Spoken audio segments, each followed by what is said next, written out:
ఇప్పుడు బాగా తెలంగాణ ఉద్యమం వచ్చిన తర్వాత వాళ్ళు బాగా చొచ్చుకుపోయినరు అనేది విషయం బాగా అయినప్పటికీ కూడా ఇంతకుముందు మిత్రులు చెప్పినప్పుడు వాళ్ళు జైనులు అయినందువల్ల ముందట చీమలు చచ్చిపోతాయని తుడుచుకుంటూ పోతారట. వాళ్ళకి చీమలు చావకూడదు కానీ మనుషులు చావచ్చు. ఎందుకంటే వాళ్ళ వడ్డీ వ్యాపారం విధానమే వేరుంటుంది. 100 రూపాయలు తీసుకుంటే 100 రూపాయలకి 10 రూపాయల చొప్పున వడ్డీ ఉంటే 10 రూపాయలు ముందే తీసుకుంటారు. ముందే 10 రూపాయలు తీసుకొని మిగిలిన 90 రూపాయలు ఇచ్చేస్తారు. న్యాయంగా అది 90 రూపాయల వడ్డీ, 100 రూపాయల వడ్డీ కాదు.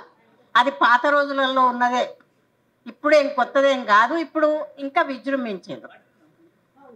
సాయుధ పోరాటానికి సంబంధించి మన తెలంగాణ గడ్డ గురించి మీరు చెప్తూ చాలా ఇది పోరాటాల గడ్డ అన్నారు. నిజమే, పోరాటాల గడ్డే. ఈ పోరాటంలో చాలామంది సాయుధులై పోరాడినరు. ఆ పోరాడిన క్రమంలో స్త్రీలు కూడా భుజం భుజం కలిపి పోరాడిన సందర్భాలు ఉన్నాయి. స్త్రీలు లేకపోతే, వాళ్ళు భూమికగా లేకపోతే పోరాటమే లేదు అన్నంతగా పోరాడినరు. కానీ తర్వాత ఏం జరిగింది? అమ్మాయి చాకలి ఐలమ్మ మనవరాలు అన్నారు కదా, తనేనా? ఓకే, సంతోషం అమ్మాయి వాళ్ళని చూస్తున్నందుకు.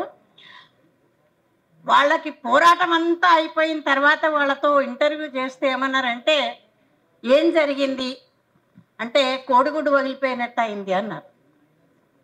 పట్టున కోడిగుడ్డు వదిలితే ఎట్లుంటుందో గట్లున్నది ఇప్పుడు. ఇంత చేసి ఏం లాభం జరిగింది అన్నారు. అట్లనే తెలంగాణ కొరకు మనం అందరము వీలైనంతగా రకరకాల పద్ధతిలో, చేతనైందో చేత కాలేదో రకరకాల పద్ధతిలో పోరాడడం. కొంత ఆత్మగౌరవం అక్కడక్కడ కనపడ్డా ఇప్పుడు ప్రయోజకులు అవుతున్నది మాత్రం ఆంధ్రోళ్లే ఎక్కువ ప్రయోజకులైనరు.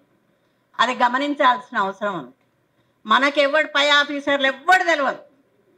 ఇప్పుడు ఇక్కడ ఉంటున్నటువంటి వాళ్ళకి, వలస వచ్చిన వాళ్ళకి, విశాఖపట్నంలో ఉండే వాళ్ళకు, కాకినాడలో ఉండే వాళ్ళకి, ఇంకో ప్రాంతంలో ఉండే వాళ్ళకి ఇక్కడ హయ్యర్ అఫీషియల్స్ అందరు బాగా తెలుస్తారు. పనులు ఈజీగా జరుగుతాయి. నాకు పని ఎట్లా చేసుకోవాలో నాకు అసలు తెలియదు.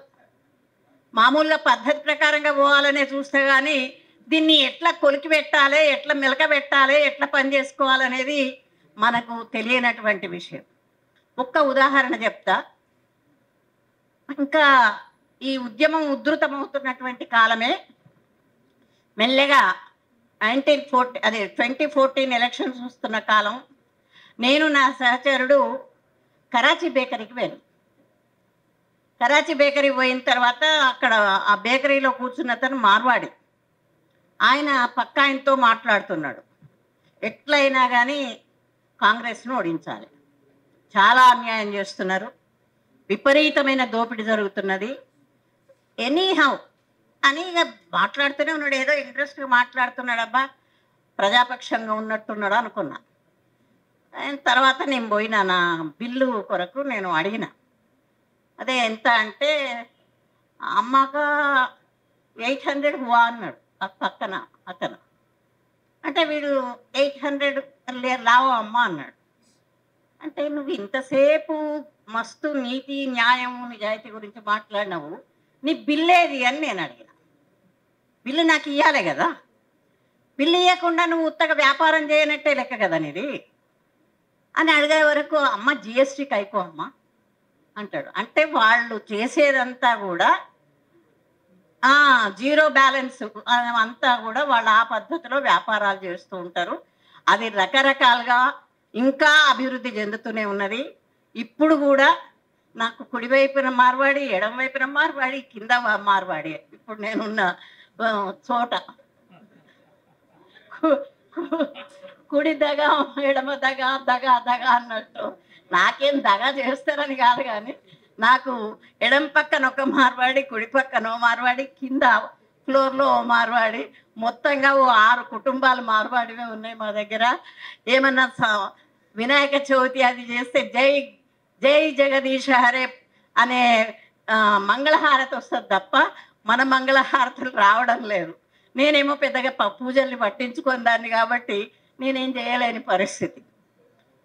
అయితే ఈ మార్వాడి దగ్గర ఈ ఎంత రాజరికంలో ఉన్నప్పుడు ఏం జరిగిందో కానీ మీకు బహుశా ఐడియా ఉంటుంది అనుకుంటా.